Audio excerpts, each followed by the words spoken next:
a sound like a wounded bee seeking entry. Inside, the air smelled of stale pine and the metallic tang of old iron. Clara stood by the frosted window, watching the snow bury the garden stone by stone. Her younger brother Leo sat on a moth-eaten rug, clutching a headless wooden soldier. The manor was a labyrinth of cold corridors and locked doors, inherited from a grandfather they had never met, a man who had died with a secret clenched between his teeth. "Clara, the shadows are moving again," Leo whispered, his voice small and brittle. He pointed toward the corner of the grand parlor where a tall, ornate grandfather clock stood. The clock had not ticked in 50 years, its brass pendulum frozen in a perpetual state of hesitation.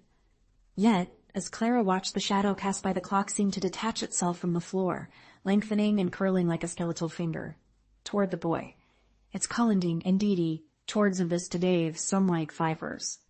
Fire in the hearth had died down to a pile of gray ash and a few stubborn orange embers. Clara sat Leo down on the heavy oil and began to frantically search for more wood. Every cupboard she opened seemed to groan in protest. As she reached for a box of matches, a soft, rhythmic clicking began to emanate from the pantry. It sounded like 100 tiny hammers hitting 100 tiny anvils. "Who was there?" Clara called out, her voice trembling. She grabbed a heavy iron poker from the hearth. The bee warmed. The toys are no longer playthings. The eyes and ears of the bone collector. Their portraits of stern ancestors stared down with judgmental eyes. The floorboards beneath them felt soft, almost like mossy ground. Clara kept one hand on Leo's shoulder and the other on the iron poker. As they passed a heavy velvet curtain, a small mechanical growl erupted from the shadows. It emerged from Dazarian's fast acceleration. "Hey, every bake-herring regander promised a life for a... The debt is overdue. Why do you fight for a bloodline built on deception?" Clara stepped in front of Leo, her eyes blazing. "I don't care about the past. I care about him. You won't touch him while I'm standing." The spirit laughed, a hollow rattling sound. It raised its lantern and the gallery rose up like a tide, swallowing the light. Clara felt a cold hand brush against her neck, and for a moment she saw a vision of a frozen village. Of there was the believed to the jail, the situation, and juries in the gallery for civiliana situations. Sirius was a bleached skull and its fingers were long, Hadrian's from the poker catching the creature in its midsection. It shattered into splinters and cogs. "The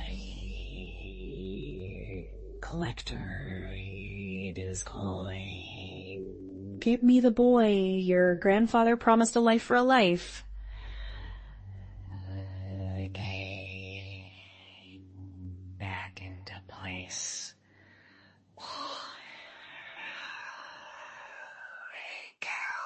"The K's not made of metal," Barnaby said, his blue eyes spinning with urgency.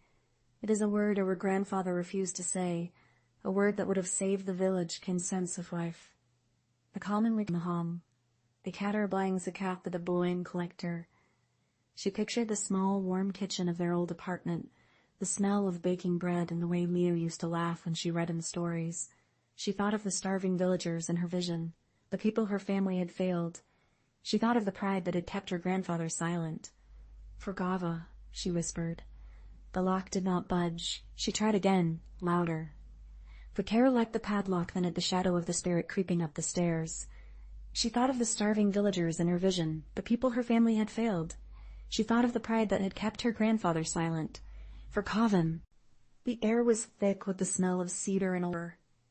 As they stepped inside, the toys began to stir.